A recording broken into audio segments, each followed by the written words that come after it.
আমার দর্শকদের অনুরোধে আজকের ভিডিওতে কথা বলবো আরেকজন প্রভাবশালী ইউটিউব অ্যাক্টিভিস্টকে নিয়ে। বাংলাদেশ থেকে প্রায় ৮,০০০ মাইল দূরে আমেরিকার নিউ ইয়র্ক শহরের একটি ঘরে ল্যাপটপ আর ক্যামেরার সামনে বসে প্রোপাগান্ডা ছড়াচ্ছেন বাংলাদেশের রাজনীতি নিয়ে।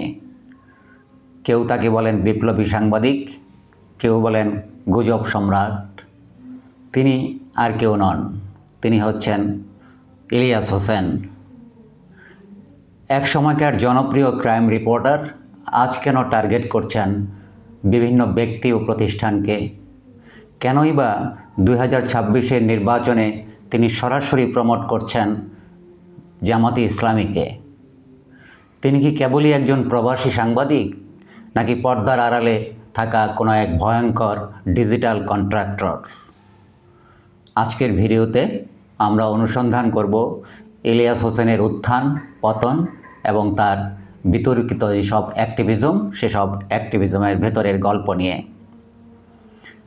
ইলিয়াস হোসেন ক্যারিয়ারটা শুরু করেছিলেন বাংলাদেশের মূলধারার সাংবাদিকতায়।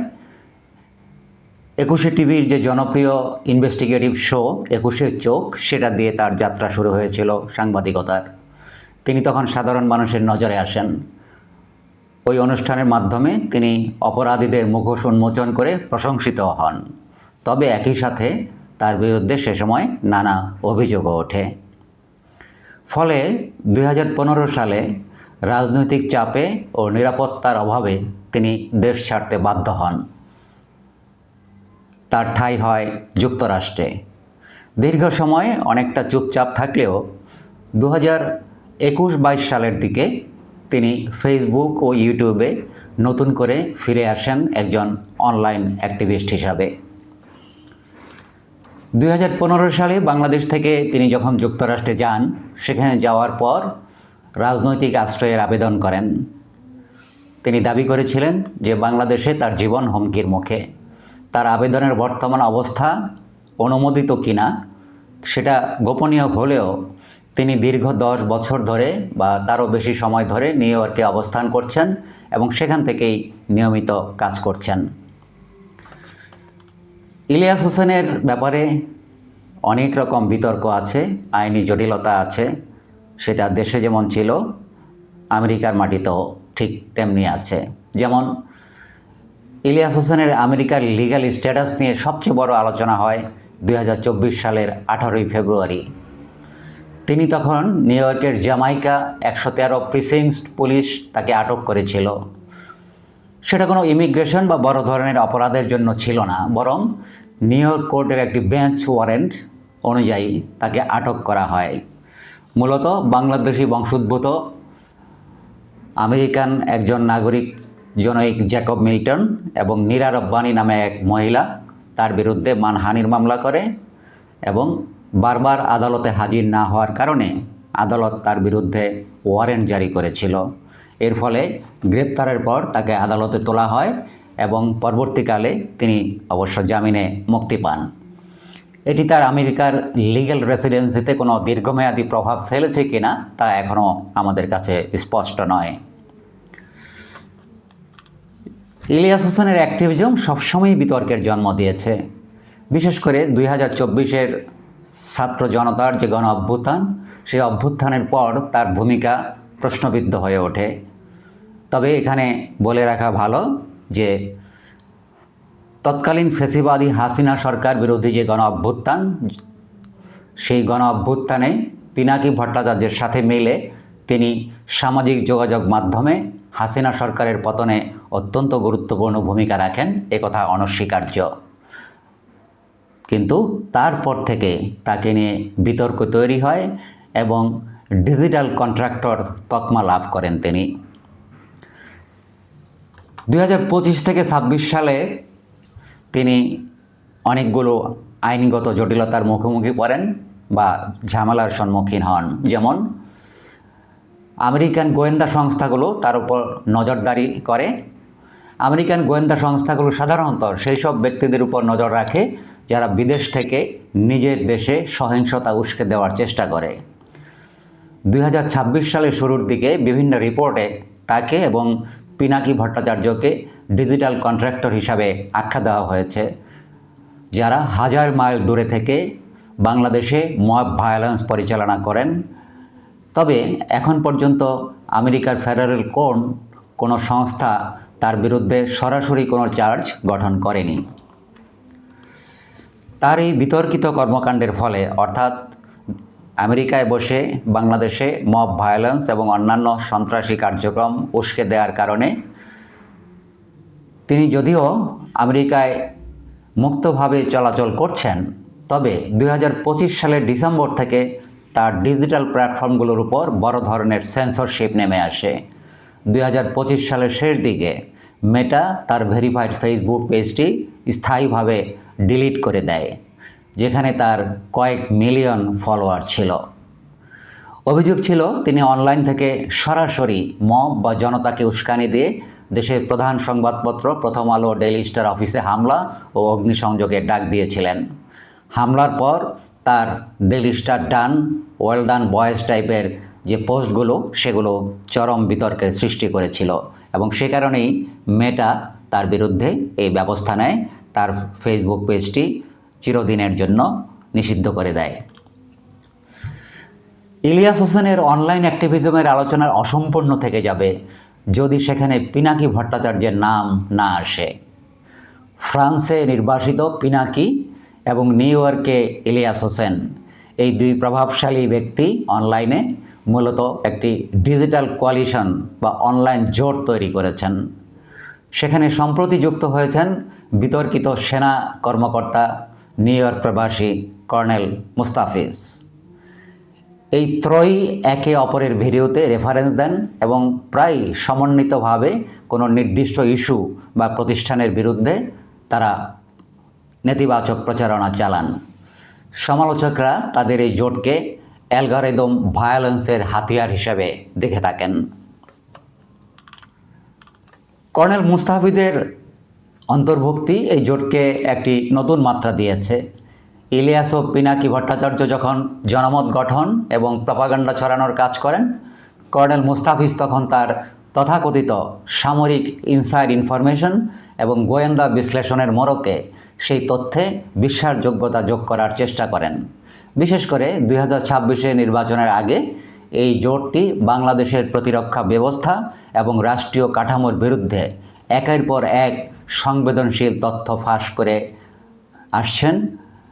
অনেক বিশ্লেষক মনে করেন এই জোটের মূল লক্ষ্য হলো সেনাবাহিনীর ভেতর অসন্তোষ তৈরি করা এবং সাধারণ মানুষের মনে রাষ্ট্রের গুরুত্বপূর্ণ যে এই প্রতিষ্ঠান, অর্থাৎ আমাদের যে সেনাবাহিনী এবং অন্যান্য প্রতিষ্ঠানগুলো সম্পর্কে তাদের টার্গেট হচ্ছে জনগণের চূড়ান্ত অনাস্থা সৃষ্টি করা। এখানে কর্নেল মুস্তাফিজ সম্পর্কে দু একটি কথা আলাদাভাবে না বললেই নয়। তার ক্যারিয়ারের একটি বড় ক্ষত এবং রহস্যময় অধ্যায় হলো 2010 সালে বেগম খালেদা জিয়াকে যখন তার সেনানিবাসের মইনুল রোডের বাড়ি থেকে উচ্ছেদ করা হয়, সেই উচ্ছেদ অভিযানের নেতৃত্ব দিয়েছিলেন এই কর্নেল মুস্তাফিজ। তিনি নিজেই বিভিন্ন সময় স্বীকার করেছেন যে এটি তার চাকরির একটি অংশ হিসাবেই তাকে করতে হয়েছে। সেই সময় তিনি এই উচ্ছেদ অভিযানে অন্যতম দায়িত্বপ্রাপ্ত কর্মকর্তা ছিলেন এবং তা ছিল, যেটা বললাম, যে তার চাকরির অংশ, তাকে এটা করতে হয়েছে। বর্তমানে তাকে প্রায় দেখা যায় এই ভূমিকার জন্য জনসমক্ষে, অর্থাৎ বিভিন্ন ইউটিউব প্ল্যাটফর্মে যেখানে তিনি বিভিন্ন টক শোতে অংশগ্রহণ করেন, সেখানে এই বিষয়ে তিনি অনেকটা বিব্রত বোধ করেন এবং অনেকটা জনসমক্ষে ক্ষমা চাওয়ার মতো করে কথা বলেন। কিন্তু প্রশ্ন জাগে, এই যে অনুশোচনা, এটা কি আসলেই আন্তরিক নাকি পরিবর্তিত পরিস্থিতিতে জনগণের সহানুভূতি পাওয়ার একটা কৌশল তার দিক থেকে? কিন্তু আশ্চর্যের বিষয় হলো, প্রবাসে যাওয়ার পর কর্নেল মুস্তাফিজ নিজেকে বিএনপির একজন কট্টর সমর্থক হিসাবে পরিচয় দিতেন এবং বিভিন্ন টক শোতে তিনি সেই আঙ্গিকেই কথাবার্তা বলতেন, আলোচনা করতেন, বিশেষ করে আওয়ামী ফ্যাসিবাদ সরকার যখন ক্ষমতায় ছিল সেই সময় থেকে। কিন্তু সাম্প্রতিক সময়ে তার কণ্ঠে বিএনপির চেয়ে জামাতে ইসলামের গুণগান সবচেয়ে বেশি শোনা যায়। অতি সম্প্রতি তিনি তার ফেসবুক লাইভে এসে ঘোষণা দিয়েছেন, দাবি করেছেন যে একজন প্রবাসী ভোটার হিসাবে তিনি জামাতে ইসলামকে ভোট দিয়েছেন এবং অন্যান্যরাও যেন জামাতে ইসলামকে ভোট দেন সে ব্যাপারে তিনি অনুরোধ জানিয়েছেন। এর পেছনে একটি কারণ হয়তো হতে পারে যে তার প্রতি যে বিএনপির অনাস্থা, বেগম খালেদা জিয়াকে ক্যান্টনমেন্টের বাড়ি থেকে উচ্ছেদে তার যে নেতৃত্ব, সেই কারণে বিএনপির যে অনাস্থা তৈরি হয়েছে, সেই অনাস্থার কারণে বিএনপির যারা মূল নেতৃত্বে আছেন তাদের কাছে তার গ্রহণযোগ্যতা সবসময় কম ছিল। তাই হয়তোবা তিনি জামাতকে বেছে নিয়েছেন তার নতুন রাজনৈতিক আশ্রয় হিসাবে। এবার ফিরে আসি আবার ইলিয়াস হোসেনের বিষয়ে। 5ই আগস্টের ঐতিহাসিক ছাত্র জনতার অভ্যুত্থান এবং শেখ হাসিনা সরকারের পতনের ঠিক পরপরই ইলিয়াস হোসেনকে এক ভিন্ন রূপে দেখা যায়। যেটা আমি একটু আগে বলেছি যে 24শে জুলাই আগস্টের যে গণ অভ্যুত্থান, সেই গণ অভ্যুত্থানে তিনি এবং পিনাকি ভট্টাচার্য মিলে জনগণকে অনেক বেশি উৎসাহিত করেছেন, জনমত গঠনে সহায়তা করেছেন শেখ হাসিনা সরকারের বিরুদ্ধে, এবং সার্থকভাবে বাংলাদেশে জনগণ একটি গণ অভ্যুত্থান পরিচালিত করতে সমর্থ হয়েছিল এবং শেখ হাসিনা সরকার, শেখ হাসিনা সহ তার যারা সাঙ্গপাঙ্গ তারা দেশ থেকে পালিয়ে গিয়ে ভারতে আশ্রয় নিতে বাধ্য হয়েছিল। কিন্তু তারপরেই ঠিক ইলিয়াস হোসেনের ভিন্ন রূপ আমরা দেখতে পাই। শুরুর দিকে এই পরিবর্তনকে অনেকে স্বাগত জানালেও ডক্টর ইউনূস সরকারের অন্তর্বর্তীকালীন সময় যত বাড়তে থাকে ইলিয়াসের সুর তত বেশি কঠোর হতে শুরু করে বলে আমরা লক্ষ্য করি। তিনি প্রায়শই অভিযোগ তোলেন যে ডক্টর ইউনূস সংস্কারের নামে বিদেশি এজেন্ডা বাস্তবায়ন করছে এবং বিপ্লবের মূর্খ যারা কারিগর তাদেরকে উপেক্ষা করছে। বিশেষ করে আইন শৃঙ্খলা পরিস্থিতি নিয়ন্ত্রণের ব্যর্থতা এবং ভারতের সাথে কূটনৈতিক সম্পর্কের ইস্যুতে তিনি ডক্টর ইউনূস সরকারকে প্রায় নখদন্তহীন হিসাবে আখ্যায়িত করেছেন। এটা আমরা অনেকেই সমালোচনা করে থাকি। ইলিয়াস ছাড়াও বাংলাদেশের অনেকেই ডক্টর ইউনূস সরকারের ব্যর্থতার সমালোচনা করে থাকেন, কিন্তু ইলিয়াস হোসেনের সমালোচনার যে ধরন এবং ভঙ্গি সেটা ছিল অনেকটা বাংলাদেশ বিরোধী ভঙ্গির মতোই।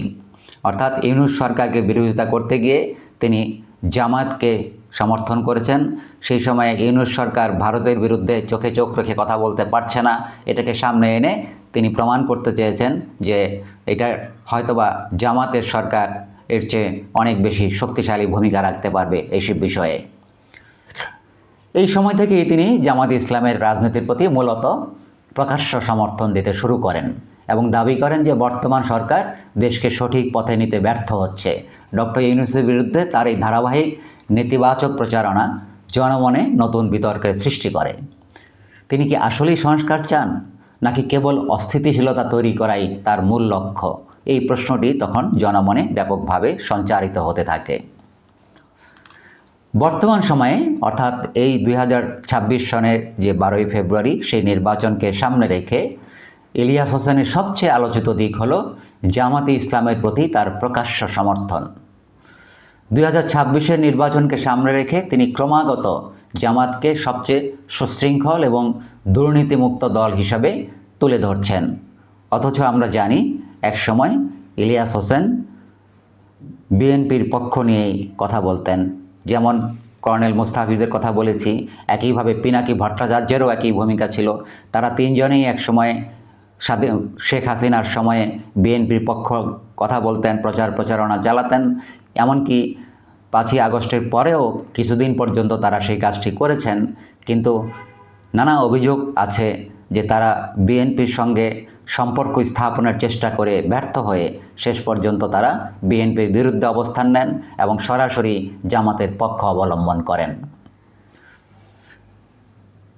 তবে জামাতের সাথে ইলিয়াস হোসেনের যে সম্পর্ক সেটি সবসময় মসৃণ ছিল না। কোনো সময় ইলিয়াস হোসেন এত বেশি সমর্থন দিতে গিয়েছেন যে জামাতের কাছেই সেটা বাড়াবাড়ি মনে হয়েছে। 2024-এর ডিসেম্বরে জামাত এক বিবৃতিতে ইলিয়াস হোসেনের কিছু তথ্যকে ভুল বলে অভিহিত করেন, যেটা তিনি জামাত সম্পর্কে বলেছিলেন, এবং তার থেকে এক ধরনের দূরত্ব বজায় রেখেছিল। অর্থাৎ এটি একটি কৌশলগত রাজনৈতিক অ্যালায়েন্স হিসাবেই দৃশ্যমান আমাদের কাছে।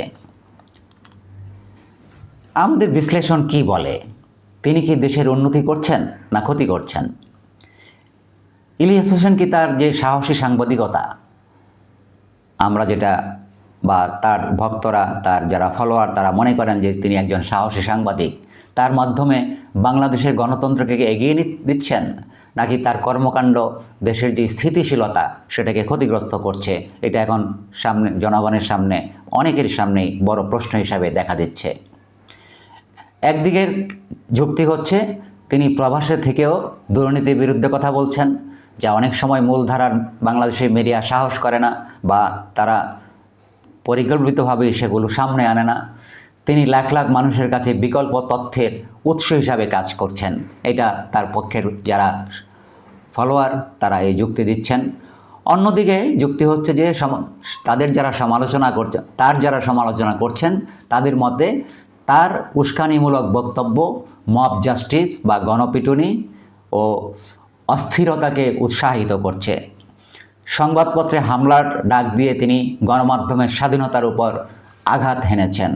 তার আদর্শের বিরুদ্ধে সমালোচনার জন্য তিনি বিভিন্ন ব্যক্তির বিরুদ্ধে বিভিন্ন সময়ে মানহানিকর এবং মনগড়া প্রতিবেদন তৈরি করে তা তার ইউটিউব এবং ফেসবুক চ্যানেলে প্রচার করেন, যা পরবর্তীতে অনেক ক্ষেত্রেই সম্পূর্ণ মিথ্যা হিসাবে প্রমাণিত হয়েছে।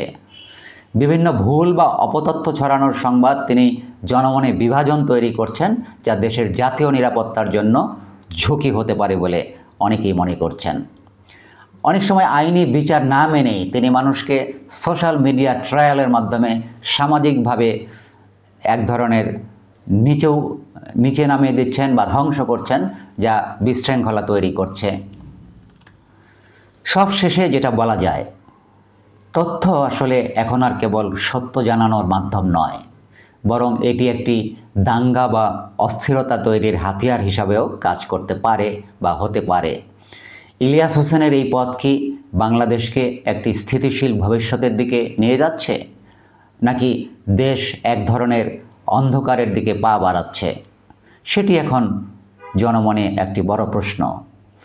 তার যে লক্ষ লক্ষ ফলোয়ার বৃন্দ, তারা কি এটা কখনো ভেবে দেখেছেন, নাকি তারা শুধু অন্ধভাবেই ইলিয়াস হোসেনের ডাকে সাড়া দিয়ে নানা ধরনের অপকর্মের সাথে জড়িয়ে পড়ছেন? শেষ পর্যন্ত ইলিয়াস হোসেন কি বাংলাদেশের গণতন্ত্রের পাহারাদার হবেন, নাকি উগ্রবাদের ডিজিটাল সেনাপতি হবেন, তা সময়ই বলে দেবে। প্রিয় দর্শক, আপনাদের কি মনে হয়, ইলিয়াস হোসেন কি একজন দেশপ্রেমিক নাকি একজন এজেন্ডা বাস্তবায়নকারী? কমেন্টের মাধ্যমে আপনাদের মতামত জানাতে পারেন।